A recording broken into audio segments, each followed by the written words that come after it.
안녕하세요. 반갑습니다. 자, 김원욱 헌법 최신 판례 2024년 5월달입니다.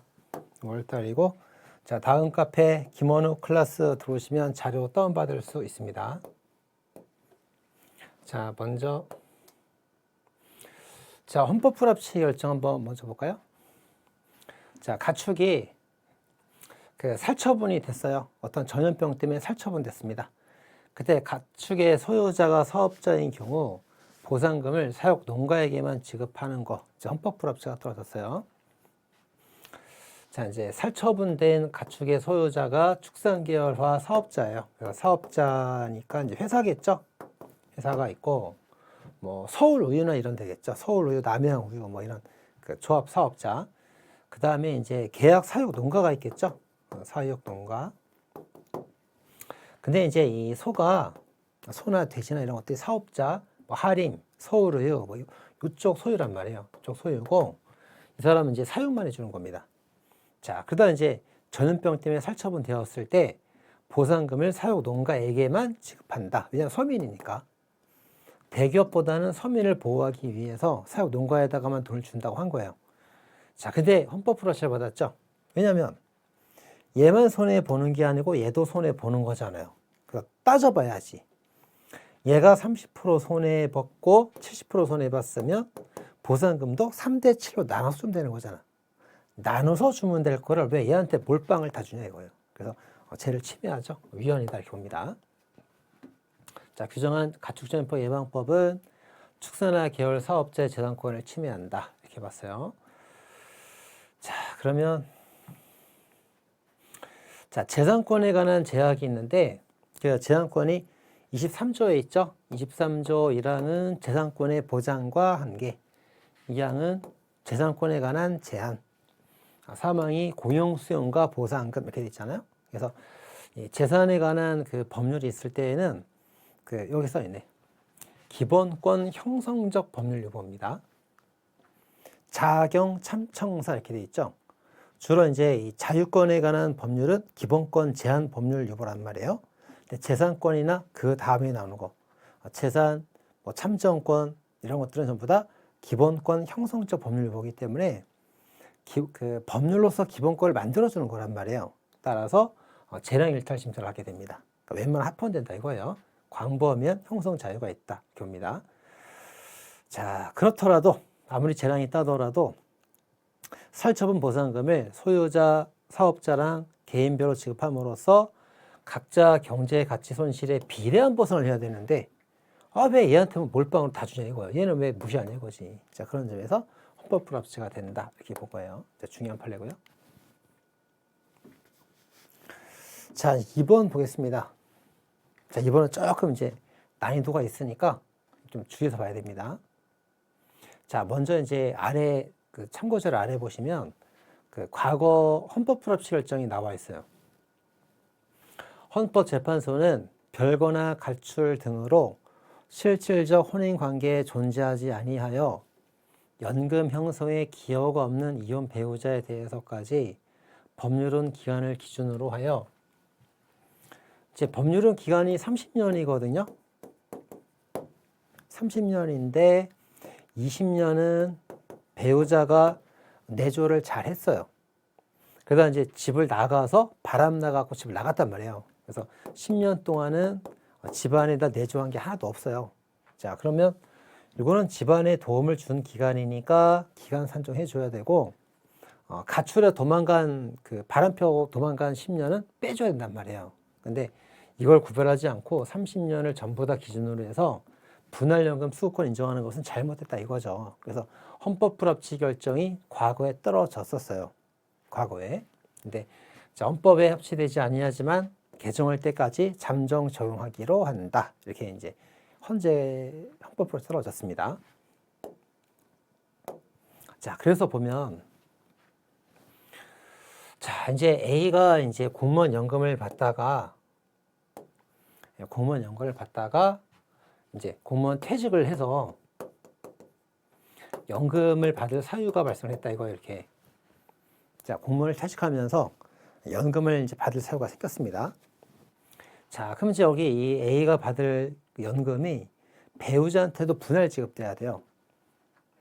그렇죠? 그래서 A가 퇴직금 받으니까 이제 이 B랑 이혼해 버리고 야, 너 안 줘. 나 혼자 다 먹을 거야. 그러면 안 된단 말이에요. 그래서 남편한테 연금이 나오면 배우자도 당연히 절반 분할해서 줘야 됩니다. 자, 그런데 이 법률은 기간이 30년이거든요. 근데 20년은 내조를 잘 해서 연금 분할을 받을 수가 있어야 되는 게 맞단 말이에요. 근데 10년은 얘가 바람 나가고 집을 나갔어요. 가출해가지고 10년 동안은 공무원의 어떤 아무런 기억 없단 말이에요. 이거는 주면 안 되거든. 근데 이 기억 없는 10년 부분에 대해서까지도 연금을 주는 게 그게 잘못됐다는 거지. 예, 잘못됐다는 거예요. 예. 그래서 헌법 불합치를 떨어뜨렸지만 법을 앞으로 개정할 때까지는 계속 돈을 주겠다. 잠정 시용하겠다. 이렇게 된 거예요. 자, 그래서 이제 국법이 신법으로 법을 개정했습니다. 법을 개정해가지고 이제는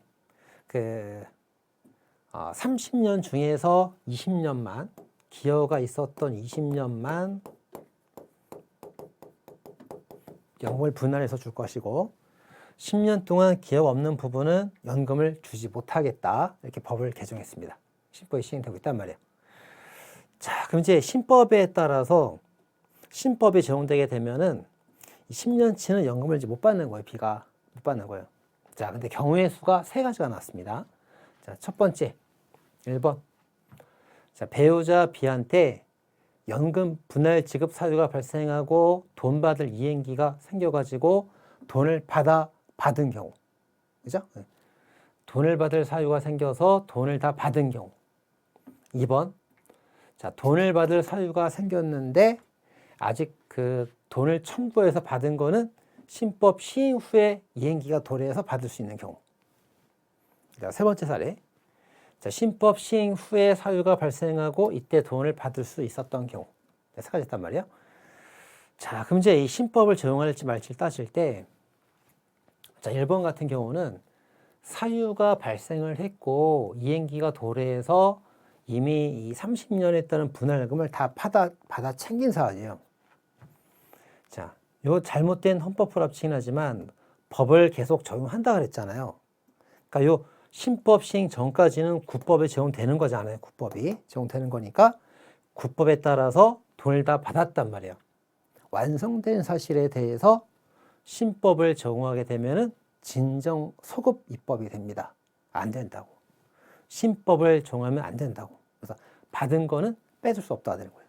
자, 근데 자, 사유는 신법 시행 전에 발생했지만 그 이행기가 이때 도래하는 경우라면 아직은 돈을 받을 수가 없잖아요. 그죠? 이때가 돼야 돈 받는 거잖아요. 그러면 진행 중인 사실이란 말이에요. 아직 돈을 받아 끝난 게 아니란 말이에요. 자, 진행 중인 사실에서 신법을 적용하는 것은 뭐가 됩니까?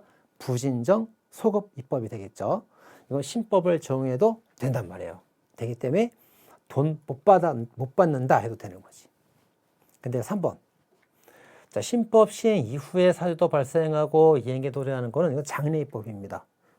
시행 후에 발생한 사유니까 여기는 당연히 신법 적용할 수 있는 거예요. 이렇게 적용할 수 있다 이렇게 되는 겁니다. 아시겠죠? 1번 진정소급입법, 2번 부인정소급입법, 3번 장래입법. 자, 보겠습니다. 자, 그래서 종전 헌법 불합치 결정에 따라서 실질적 혼인관계에 존재하지 아니하는 기간 10년, 기여하지 않은 10년을 제외하고 분할연금을 산정하도록 개정된 개정법, 신법이죠. 개정법, 신법.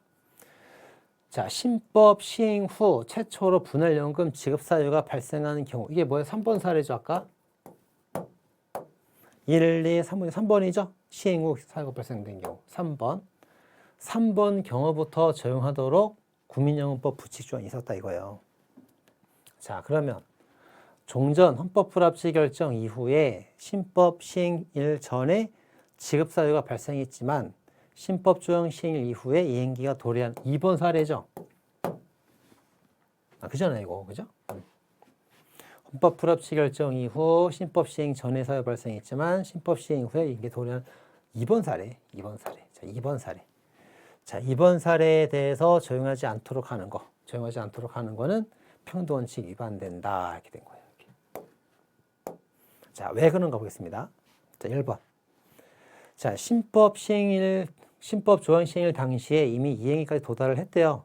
이거는 몇 번? 1번. 1번 사례입니다. 1번 사례.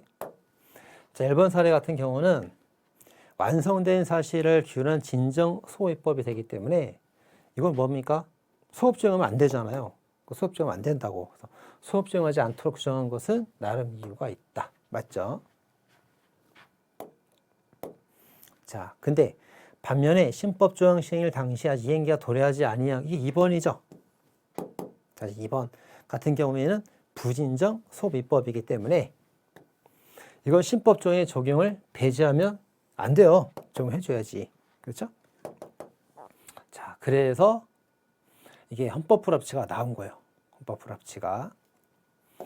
어디 헌법 불합치가 됩니까? 어디가? 자, 여기 세 번째 신법을 적용하는 거는 합헌이죠. 1번에다가 신법 적용하지 않은 것도 합헌이죠. 근데 이번 사례가 지금 헌법 불합치입니다. 이번에 그 헌법 불합치 결정 이후 시행 전에 사유가 발생했지만 그 이후에 임기가 도래하는 경우라는 것은 신법 시행 당시에 아직 완성되지 않은 사실로서 부진정 소급 입법이 되기 때문에 신법을 적용해 줘야 된단 말이에요. 적용해 줘야 되는데 적용하지 않는다 그랬으니까 이 부분이 헌법 불합치가 되는 겁니다. 이렇게. 2번 사례가 잘못된 거예요, 지금. 아시겠죠? 자, 됐습니다. 자, 굉장히 중요한 판례가 정리 잘 하시고요. 자, 3번입니다. 자, 과거에 그 KBS 방송 수신료 사건이 있었거든요.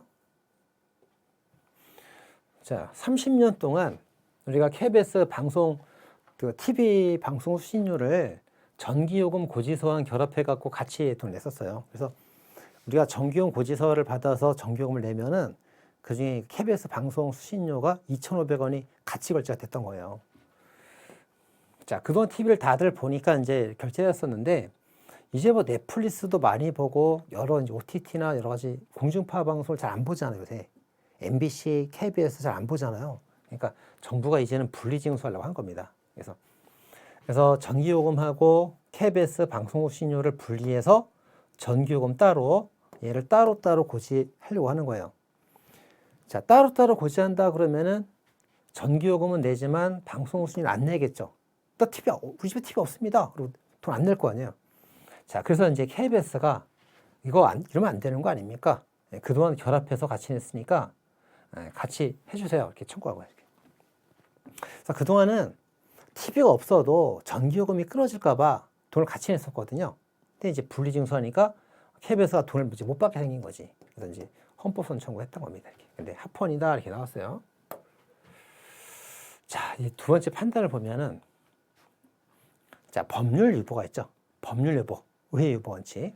그래서 중요한 거, 국민의 기본권에 중요한 거는 반드시 법률에다가 그 권한을 둬야 된다. 이 법률 유보입니다. 근데 이제 과거 판례 보면은 그 수신료 금액이 있어요. 수신료 금액. 자, KBS 방송 수신료 금액은 기본권 실현에 관련된 영역이면서 굉장히 본질적이고 중요한 겁니다. 굉장히 중요하기 때문에 법률에다가 직접 정해놔야 돼요. 자, 따라서 장관이 마음대로 정하게 하면은 그거 헌법 불합치 위헌인 거예요. 아시겠죠? 이게 좀 기존에 있던 판례란 말이에요. 자, 그런데 지금 이 사건 같은 경우는 그 수신료 금액이 아니고 수신료를 방송 전기요금과 분리하여 이제 그 납부를 고지하고 있으니까 그 구체적인 고지 방법에 관한 변경이란 말이에요. 수신료 액수가 아니고, 그러니까 세부적인 고지 방법에 관한 변경 이런 거는 꼭 굳이 법률에다가 꼭 정할 필요가 없고 시행령에다 위임해도 괜찮다 이거지. 본질적으로 중요한 건 아니니까. 그래서 의회 원칙 위반되는 것은 아니다 이런 겁니다. 그래서 이제 합헌이다 이렇게 봤죠. 자, 그래서 이제 분리 징수하고 있는데 금액이라면 법률에 정해야 되겠지만 그게 아니므로 법률에서 꼭 정할 필요가 없다. 또 하나 방송 수신료 같은 경우는 이제 특별 부담금이라고 봅니다. 최근에 잘 나오고 있죠, 그거. 그래서 조세나 수익자 부담금하고는 구별됩니다. 자, 수익자 부담금은 국가가 이익을 주면서 돈 걷어가는 거예요. 예를 들면은 골프장 허가 인가해 주면서 돈 걷어가서 골프 발전에 쓰는 거예요. 그런 게 수익자 부담금입니다. 그리고 생수 사업을 인가해 주면서 돈 걷어가서 환경 보호에 쓰는 거란 말이에요. 수익자 부담금이란 말이에요.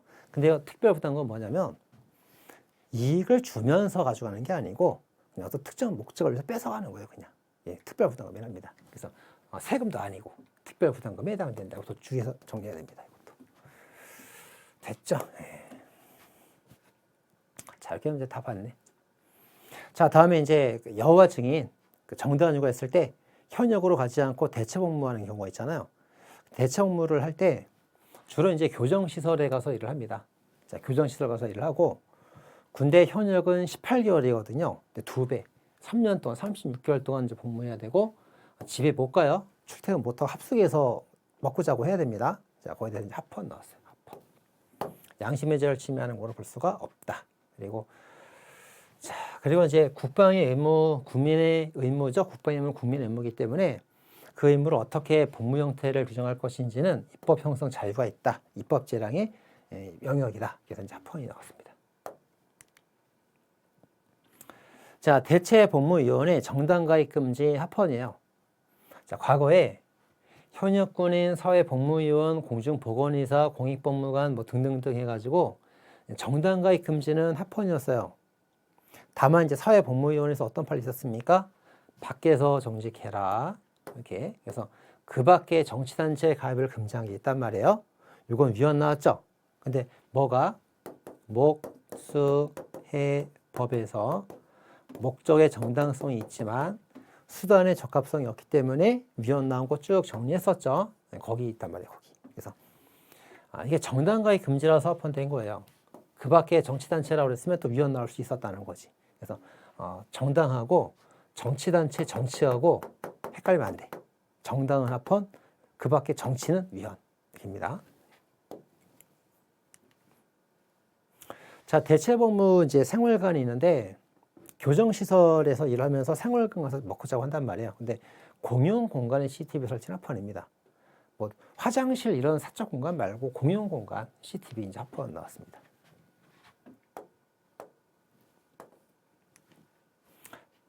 자, 그 다음에 이제 이건데, 자, 음주 측정 거부 전력이 있는 사람이 음주운전을 했을 때, 자, 음주운전 피로억 취소 합헌 나왔습니다. 자, 그러면 이제 음주운전을 했고요. 이제 음주운전을 또 했어요. 그래서 1회, 2회. 그래서 현재 여기 두 번째 음주운전에 관해서 이제 가중 처벌을 합니다. 자, 가중 처벌.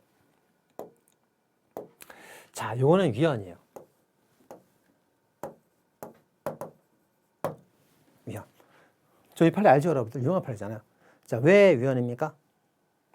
자, 1회 운전하고 2회 운전하고 시간적 간격을 고려하지 않았죠. 30년 전에 음주운전까지도 두 번째 음주운전을 가중 처벌하는 건 과하잖아요. 시간적 간격을 고려하지 않았고, 또 하나 이 형사처벌하는데 이게 너무 과하다 이거지. 너무 과도한 처벌이다 이거지. 자, 두 가지 때문에 이제 위헌 결정 나왔습니다. 위헌입니다. 위헌. 헌법 위반된다. 자, 근데 지금 여기 나온 판례는 그게 아니에요, 지금. 자, 두 번째 음주운전을 했을 때, 운전면허 필요적 취소예요. 필요적 취소. 자, 아까 형사처벌의 위헌이었고, 이건 면허에 관한 필요적 취소는 뭐가 됩니까? 이건 행정처분이죠. 행정처분. 그래서 이건 합헌이다 이거예요. 합헌. 이거는 합헌입니다. 네. 자, 그래서 이제 필요적 취소인데도 합헌이 되는 거. 필합 사건들 뭐 있었어요? 필합 사건 뭐 지난달에 뭐 정리해 드렸었는데 주택 건설, 농진사 정리했었죠. 지난 월간 플레이에서. 그래서 주택, 건설, 농진사의 주입니다. 주. 음주운전하고 주르면허, 동업 이런 거. 그래서 이제 필요적 취소인데도 합헌이 되게 되는 거예요. 그러니까 형사처벌 가중하고 이건 다르단 말이에요. 자, 또 하나. 자, 이제 음주운전 2번이 아니고 지금 이 사건은 뭐냐면 음주 측정 거부입니다. 측정 거부를 하고 나서 음주운전을 했단 말이에요. 그러면 음주운전 2번 한 거하고 측정 거부나 음주운전 한 게 똑같이 나쁜 거냐? 똑같이 나쁘다. 똑같이 나쁘기 때문에 이런 경우도 면허 필요적 취소가 합헌이 된다 이겁니다. 이게. 아시겠죠? 자, 다 정리했습니다. 자, 한번 보겠습니다. 그러면. 자, 음주 측정을 거부한 사람이 음주운전을 하였을 때 면허를 필요적 취소해도 필합 사건이죠. 합헌이다. 합헌. 자, 그런데 일반적인 동 자유랑 직업의 자유 둘 다 따진 이유가 뭡니까? 운전을 직업으로 하는 택시기사 같은 경우는 직업의 자유를 제한하는 거고 운전이 직업이 아닌 일반인들은 행동자유권이 제한받는 거죠. 그렇게 두 개를 판단했습니다. 자, 그 다음 음주운전을 위반해서 음주한 사람이 또 음주운전 해가지고 면허가 필요적 취소가 되는 경우 이거 이제 합헌이 나왔고요.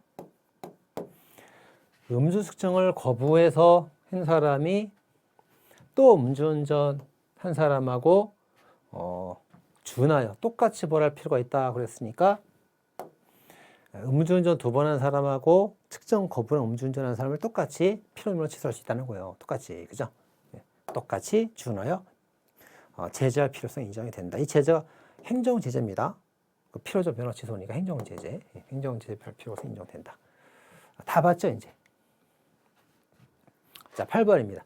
자, 8번은 이제 부동산세 이런 건데, 한번 볼까요?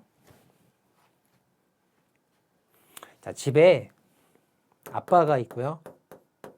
엄마가 있고요. 자녀가 둘이 있습니다. C하고 D. 자, 근데 그전에는 이제 세금을 부과할 때 개인별로 하나, 둘, 셋 사업처가 이렇게 있다 그러면 이렇게 사람마다 여러 가지 세금을 다 이제 종합해가지고 세금을 부과했었어요. 이렇게. 그죠? 자, 그러다가 이제 이렇게 하면은 어떻게 합니까? 주로 그 아버지가 자기 사업을 자녀 이름으로 넘겨가지고 세금을 분산시킨 경우가 있단 말이에요. 분산시킨 경우가 있습니다. 그래서 이제 그걸 어떻게 했냐면 세대별 합산해버렸죠. 세대별 합산 이렇게 해버렸어요. 세대별 합산. 그러니까 자녀가 하는 사업도 자녀의 자기 단독 사업으로 보지 않고 네가 하는 사업이 아니고 아빠 사업을 네가 하는 것처럼 꾸미고 있지? 세금 분할하려고 세금 적게 내려고 그렇게 하고 있는 거지? 그래서 같은 세대에서 하는 사업이라면 B나 C나 D의 사업도 전부 다 A 사업에 합산시켜 버립니다. 그래서 다 A가 하는 사업이다 해갖고 지금 사업이 하나, 둘, 셋, 넷, 다섯, 여섯, 일곱, 여덟, 아홉, 열, 요런 12개의 사업이 있는데 각각 3개씩 사업자인데 12개를 전부 다 A가 하는 거다로 합산시켜 버린단 말이에요. 그러면 그 12개가 다 A 사업이 돼버리니까 그 소득이 더 굉장히 커질 거 아니에요. 누진세로 왕창 나온단 말이에요. 근데 세대별 합산 뭡니까? 위헌이잖아요, 이거. 그죠? 위헌 받고 다시 개인별 합산을 바꿨어요, 이제. 그걸 지금 말하고 있는 겁니다. 자, 쭉 한번 읽어보겠습니다. 자, 종합부동산세는 집값 폭등의 근원지였던 주로 강남의 재산세 때문에 문제가 됐던 사건이에요. 강남 돈 잘 사는 사람들. 그래서 2005년에 개인별 합산 과세 부과를 했었어요. A한테 3개, B한테 3개, C한테 3개, D한테 3개. 각자 따로따로 개인별 합산.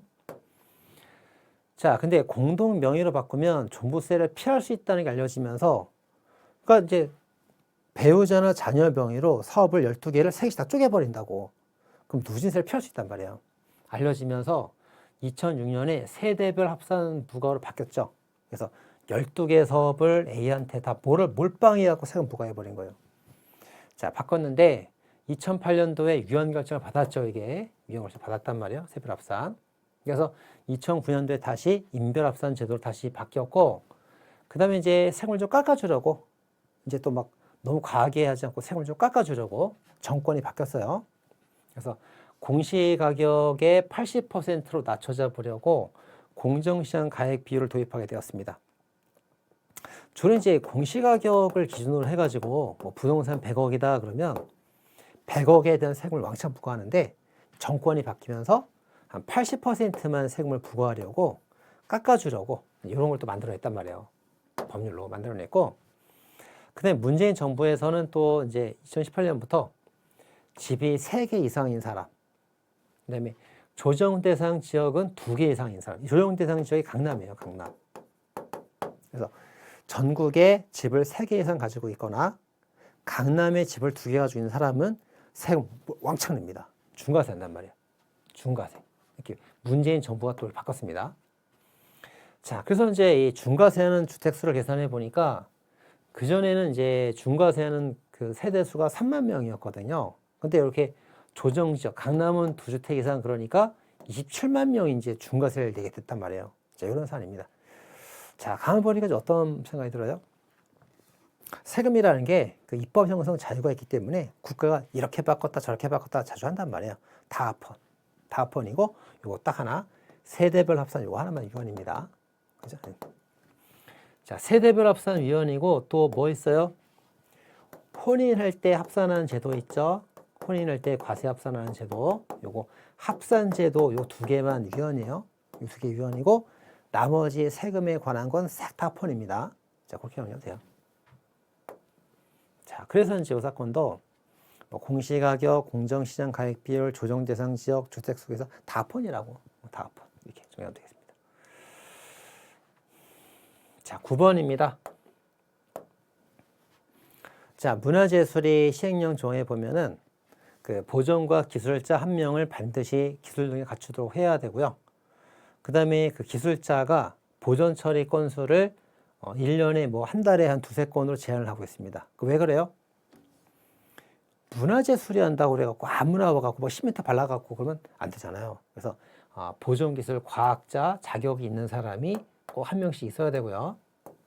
자격자가 있어야 되고, 그 다음 이 사람이 한 달에 수백 건을 처리하면은 제대로 하나도 못하겠죠. 그래서 보존 건수를 한 달에 한 2~3건 정도로 딱 제한해서 이것만 잘해라. 그래서 문화재 보존을 잘하도록 하기 위해서 이렇게 만들어둔 거예요. 합헌입니다. 자, 10번. 자, 우리 형법 123조 공무원의 직권남용 관련 사방일제 합헌입니다. 자, 11번. 자, 인가를 받은 리모델링 주택조합이 리모델링 결의 찬성하지 아니하는 자의 주택 토지에 대해서 매도 청구할 수 규정하다. 저게 이제 알박기 금지법이랑 비슷한 거예요. 자, 이렇게 이제 건물이 있는데, 자, 1층은 이제 상가 건물이 있겠죠. 그리고 2층, 3층, 4층, 5층, 6층 이제 주택가가 있겠죠. 이렇게. 그러면 이게 이제 이 건물이 많이 낡았어요. 많이 낡아가지고 이제 재개발하려고 합니다. 그럼 주택가가 이제 재개발을 하자 그러면 누가 반대해요? 상가 건물이 주로 반대하잖아요. 그죠? 아, 주택이야. 재개발을 하려면 이제 다 철거하고 새로 건물을 지을 텐데, 주택가는 잠깐 한 1년, 2년 동안 어디 딴 데 잠깐 전세 또 월세 살고 있다가 다시 오면 된단 말이에요. 근데 이 상가 건물 같은 경우는 재개발한답시고 다 부셔버리면 가게가 없어져 버려. 뭐 생업이 없어진다고. 그러니까 좀 반대한단 말이에요. 반대합니다. 자, 근데 이제 법에서 이제 어떻게 정해놨습니까? 주택에 대한 이제 재개발 리모델링에 대해서 전체 3분의 2 이상이 결의를 하면은 그냥 재개발하는 거예요. 리모델링 하는 겁니다. 그죠? 그럼 이제 반대하는 사람이 있을 거 아니에요. 그럼 반대하는 사람한테 네가 리모델링을 찬성하든가 반대할 거면 나한테 그걸 팔고 떠나라. 그러니까 나한테 팔아라. 매도하라고 청구할 수가 있어요. 그럼 팔아야 되는 겁니다. 이건 합헌이죠. 그래서 3분의 2가 리모델링을 결정하면은 나머지 소수 지분권자들은 팔고 그냥 나가야 되는 거예요. 그 말 따라야 되는 겁니다. 그래야 리모델링이 되는 거니까 그건 이제 합헌이다. 이제 그런 내용이었어요. 자, 12번입니다. 자, 이제 A가 채무자고요. 자, 채무자 E에 대해서 B, C, D가 이제 사채업자들이 쭉 있습니다. 자, 자, 사채업자들이 쭉 있는데, 자, 이 채무자에 대한 빚을 탕감하지 말자, 뭐 결의할 거 아니에요. 그래서 이제 다수가 결의를 하면은 다 이제 그 사람들에게 다 결효가 다 미치는 거예요. 반대하는 사람에게도 효과가 다 미치는 겁니다. 자, 근데 왜냐면 이해관계는 여러 명 있으면은 복잡하거든. 복잡하니까 결정이 다수결 결정이 있으면은 모든 사람이 따라야 된다 해가지고 이 관계를 간명하게 하려고 하는 거예요. 간명하게. 자, 보겠습니다. 자, 사채업자 집회에서 결의를 하게 되면 그 종류 사채를 가진 모든 사채업자에게 다 효력이 있게 되는 거예요. 그래서 3분의 2 이상의 어떤 그 결정이 있으면은 반대하는 사람에게도 효력이 있는 겁니다. 그러면 반대하는 사람한테 너무 이게 강제가 되니까 너무 부당한 거 아닙니까? 괜찮다고. 왜냐하면 그 집회 결의 내용을 법원이 나중에 인가를 또 해줘야 돼. 타당한지 아닌지 법원의 판단을 한 번 더 하기 때문에 부당한 결의가 나올 가능성이 많지 않다 이렇게 봅니다. 4번이에요. 자, 13번. 자, 누구든지 선박의 가망력에, 자, 가망력이 뭐예요? 가망력? 감당한다, 항력을. 그러니까 선박의 능력을 감당하는 능력을 말합니다. 감당하는 능력. 파도에 대응하여 감당하는 능력. 자, 그래서 이제 선박의 가망력을 결함을 발견한 때에는 반드시 신고를 해야 되고, 신고 안 하면 형사처벌을 합니다. 자, 근데 이제 선박의 가망력의 결함을 알았다는 거는 되게 이제 거기 선박에 탄 승객들은 잘 모르겠죠. 그러니까 이렇게 누구든지라고 주체로 되어 있는데 주로 옛날에는 그 선장 이런 사람들만 주체가 됐었거든요. 근데 세월호 선장 때문에 그 세월호 사건 때문에 많이들 죽었잖아요. 그래서 이제 그걸 강화하기 위해서 꼭 선박 소유자나 선장이나 직원뿐만 아니라 거기에 대리인, 사용인, 뭐 청소하는 사람들, 그죠? 알바생 빼고 종업원들 이런 사람들도 어떤 경각심을 주기 위해서 네가 소유자, 선장이 아니라 하더라도 단순 종업원이라 하더라도 선박에 뭔가 이상이 생긴 것 같다, 뭐 구멍 나서 물이 새고 있다든가 그거를 말하지 않고 신고하지 않으면 바로 형사처벌 해버립니다. 아시죠? 그래서 경각심을 주기 위한 목적이므로 합헌이다 이렇게 봤어요. 자, 됐죠? 자, 다음 공공기관과 달리 학교 법인의 개발 사업은 개발 부담금 제외시켜주지 않습니다. 그래서 자, 국가나 지자체나 이제 공공기관 이런 데는 개발 부담금 안 내도 돼요. 근데 학교 법인은 내야 돼. 이건 이제 면제시켜주지 않단 말이야. 돈 내야 돼. 그래서 왜 학교 법인은 왜 돈을 내야 되는가 봤더니 학교 법인은 이제 뭐 국립도 있고요, 공립도 있고, 시립도 있지만 사립도 있잖아, 사립. 그죠? 그래서 이제 국립학교, 공립학교, 시립학교 이런 데는 뭐 보조금 같은 거 낼 필요 없겠죠? 어차피 국가가 설립해서 보조금 걷어가면 국가한테 들어오잖아. 그러니까 뭐하러 돈 걷을 필요가 없다고. 근데 사립학교가 있기 때문에 얘는 이제 개발 부담금을 제외하면 안 돼요. 사립학교는 돈 내야 되니까. 그죠? 네. 그래서 이제 학교 법인은 제외하지 않는 겁니다. 자, 거기 써 있죠? 국가는 개발이익을 뺏어가는 사람이고 지자체는 개발이익 배분 대상이 되기 때문에 이들은 개발이 환수할 필요가 없다. 하지만 학교 법인은 사립학교도 있기 때문에 꼭 그 돈이 국가 지자체에 계속되는 게 아니란 말이에요. 그래서 차별 취급해도 합리적인 이유가 있다. 얘는 사립이 있다. 사립이 있다는 점에서 다르다. 다르게 해도 된다. 이거죠. 여기까지네요. 자, 여기서 이제 마치도록 하겠습니다. 자, 수고하셨습니다.